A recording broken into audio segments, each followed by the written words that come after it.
दोस्तों आज जो हमारा वीडियो का टॉपिक है वो रहेगा सलमान रश्दी का।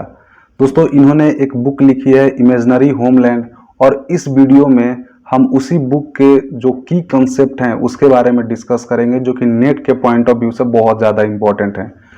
दोस्तों सलमान रश्दी का जन्म 19 जून 1947 को हुआ और वो अभी तक प्रेजेंट अलाइव हैं। इनका पूरा नाम सर अहमद सलमान रश्दी है और ये एक पोस्ट कॉलोनियल राइटर हैं। दोस्तों पोस्ट कॉलोनियल राइटर हम उनको बोलते हैं जो दूसरे विश्व युद्ध के बाद लिख रहे हैं, और बेसिकली उनको जिनके ऊपर ब्रिटेन का कभी ब्रिटेन के हाथों जो कंट्री गुलाम हुए हैं उसको हम लोग पोस्ट कॉलोनियल राइटर बोलते हैं, सेकेंड विश्व युद्ध के बाद वाले। ठीक है, जैसे कि एग्जाम्पल के तौर पर इंडिया। तो अब इंडिया के जितने भी राइटर हैं वो पोस्ट कॉलोनियल राइटर हैं। क्यों? क्योंकि एक तो हम लोग दूसरे विश्व युद्ध के बाद लिख रहे हैं, और दूसरा इसका रीज़न ये है कि हम ब्रिटेन के हाथ कभी ना कभी कॉलोनाइज्ड हुए हैं। दोस्तों जो बुक है इमेजिनरी होमलैंड वो एक कलेक्शन है एसे का, जो कि 1981 से लेकर 1992 तक के बीच में पब्लिश हुआ है। इसमें एक आप बहुत ही फेमस बुक पढ़ोगे जिसका नाम है मिडनाइट चिल्ड्रन। दोस्तों ये सलमान रश्दी की बहुत ही फेमस बुक है और इसके लिए उन्होंने बुकर प्राइज भी हासिल किया हुआ है। दोस्तों अब हम इमेजिनरी होमलैंड के की कंसेप्ट के बारे में बात करते हैं। हम इस बुक को पूरा डिटेल में नहीं जानेंगे क्योंकि ये 6 पार्ट में डिवाइड है। तो हम इसके जो की कंसेप्ट हैं जो कि नेट में आपसे पूछा जा सकता है, हम सिर्फ उनके बारे में बात करेंगे। दोस्तों जो पहला कंसेप्ट है वो ये है कि Commonwealth literature does not exist. दोस्तों इसमें सलमान रश्दी ये बात करते हैं कि जो ब्रिटेन ने लैंग्वेज हमको दिया था, यानी कि जब उन्होंने हमको कॉलोनाइज्ड किया और उन्होंने जो उनका लैंग्वेज था वो लाकर हमारे ऊपर डाल दिया कि भाई देखो हम लोग इंग्लिश बोलते हैं तो हम तुमसे ज़्यादा सुपीरियर हैं, क्योंकि इसी कारण हम इतना ज़्यादा डेवलप्ड हुए, इसी कारण हमारे कंट्री में इतना ज़्यादा इंडस्ट्रीज़ है। तुम हमारे वेशभूषा देख लो, हमारे बोलने का शैली देख लो, ये तुमसे ज़्यादा अच्छा है। और ये कहकर उन्होंने जो अपना लैंग्वेज है हमारे लैंग्वेज से ज़्यादा सुपीरियर बताया और हमने मान भी लिया। तो सलमान रश्दी जो बुक है इमेजिनरी होमलैंड उसमें ये बोलते हैं कि ठीक है, जो आपने अपना लैंग्वेज हमारे कंट्री में लाकर रख दिया कि जो हमारा लैंग्वेज है वो आपसे ज़्यादा सुपीरियर है, तो आपने तो ज़्यादा दिया नहीं, आपने तो बस थोड़ा सा हमको सिखाया। लेकिन आज विडंबना ये है कि वो लैंग्वेज हम आपसे ज़्यादा बेहतरीन तरीके से यूज करते हैं, और जो हम लैंग्वेज यूज कर रहे हैं वो आपका नहीं है। जैसे कि एग्जांपल अगर हम लें तो एक इंग्लैंड का जो लड़का है वो अपने दोस्त से मिलता है तो वो क्या बोलेगा, hey dude how are you, where are you, from a long of time I am seeing you. और अगर एक इंडियन लड़का है तो क्या बोलेगा, hi friend, where where you from a long time.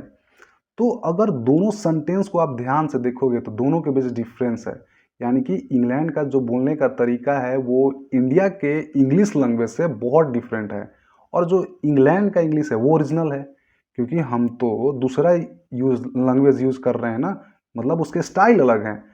England का जो इंग्लिश है वो ओरिजिनल है, और हमने क्या किया कि वो मिमिक्री कर रहे हैं, हम उस चीज़ का मिमिक्री कर रहे हैं, इंग्लिश लैंग्वेज का हम लोग क्या कर रहे हैं, मिमिक्री कर रहे हैं। लेकिन सलमान रश्दी ये बोलते हैं कि ये जो लैंग्वेज है जो आपने हमको दिया था अब ये हमारी लैंग्वेज बन चुकी है, क्योंकि हम अब इसको अपने तरीके से यूज कर रहे हैं।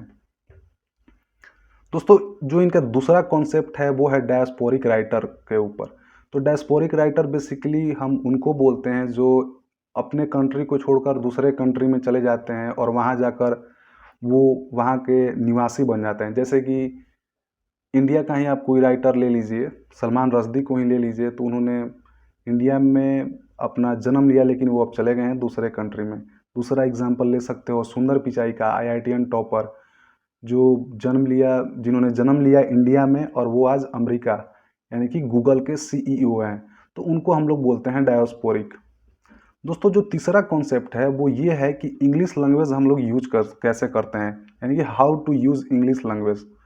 तो दोस्तों उसमें वो ये बोलते हैं कि जो इंग्लिश अब हम यूज करते हैं आप हम लोग से ज़्यादा बेटर यूज़ नहीं कर सकते हो। बेसिकली वो ब्रिटिशर्स को चैलेंज दे रहे हैं कि जो आपने लैंग्वेज छोड़कर गई थी, अब हम उसको अपने तरीके से आपसे बहुत ज़्यादा बेहतरीन यूज़ कर रहे हैं और हम आपको चैलेंज देते हैं कि जिस तरह से हम लिख रहे हैं, जिस तरह से हम बोल रहे हैं इंग्लिश को, आप ना तो उतना बेहतरीन वैसे लिख सकते हो और ना ही उतना बेहतरीन बोल सकते हो। जैसे कि देखते हो ना कि जब ब्रिटिशर्स या फिर कोई भी फॉरेन कंट्री ले लो, वो आते हैं और उनको बोले कि आप हिंदी बोलिए, तो वो हिंदी भी कैसे बोलते हैं, तुम कैसा है, कुछ इस तरह से करके बोलते हैं। वो गाना भी गाएंगे तो कुछ वैसा ही गाना गाएंगे कि ऐसा लगेगा कि अरे यार ये तो इंग्लिश में गा रहा है, यानी कि इंग्लिश और हिंदी मिक्स हो जाएगा। दोस्तों एक और पोस्ट कॉलोनियल राइटर हैं जिनका नाम है होमी के भाभा। उन्होंने एक कॉन्सेप्ट दिया है मिमिक्री का, सॉरी हाइब्रिडिटी का। तो उसमें उन्होंने ये बोला है कि हम इंग्लिश लैंग्वेज भी यूज कर रहे हैं और हमारे अंदर हिंदी लैंग्वेज भी है, तो उसको मिलाकर हम एक हाइब्रिडिट लैंग्वेज यूज करने लगे हैं। दोस्तों मैं जब होमी के भाभा पर वीडियो बनाऊंगा तो इसके बारे में डिटेल में बताऊंगा। तो दोस्तों जो तीसरा कॉन्सेप्ट है उनका कि इंग्लिश लैंग्वेज अब इंडियन कैसे यूज कर रहे हैं, तो बेसिकली उन्होंने ब्रिटेन को चैलेंज वो दे रहे हैं कि जिस तरीके से इंग्लिश अब हम यूज कर रहे हैं, जितना इमेजिनेशन हम डाल रहे हैं या जिस तरीके से हम इंग्लिश बोलते हैं, आप उस तरह से कभी नहीं बोल सकते। दोस्तों जो चौथा कंसेप्ट है वो है nature of memory is deficient.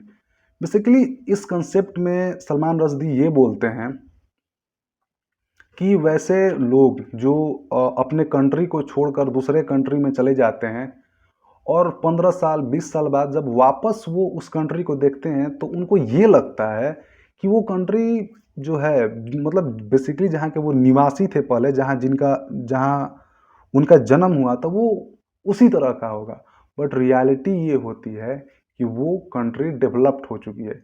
जैसे कि ब्रिटिशर्स का ही हम एग्जाम्पल लेते हैं, तो जब उन्होंने 1947 में भारत को छोड़ा और वो अपने वापस चले गए कंट्री में, तो उन्हें ये लगा कि जो इंडिया है वो उतना ज़्यादा डेवलप नहीं कर पाएगा। लेकिन आज आज़ादी के बाद हम लोग बहुत ज़्यादा डेवलप कर चुके हैं। हम भी टेक्निकल के क्षेत्र में धीरे धीरे बहुत ज़्यादा आगे बढ़ रहे हैं और हमने भी मिसाइल बनाई हैं, हमने भी परमाणु बना ली है, लिटरेचर भी हम बहुत ज़बरदस्त लिखने लगे हैं। तो बेसिकली उनमें यही बेसिकली जो चौथा कॉन्सेप्ट है nature of memory is deficient, उसमें सलमान रश्दी यही बात बताते हैं कि अगर आप जो आपका मूल कंट्री है जहाँ पर आपने जन्म लिया और उसके बाद आप दूसरे कंट्री में चले जाते हो, तो इसका मतलब ये नहीं है कि वो कंट्री डेवलप्ड नहीं करता है, वो भी कंट्री डेवलप्ड कर रहा है, बस आपको पता नहीं होता। दोस्तों आज के लिए वीडियो में इतना ही। आप मुझे इंस्टाग्राम पर फॉलो कर सकते हो और वीडियो देखने के लिए धन्यवाद।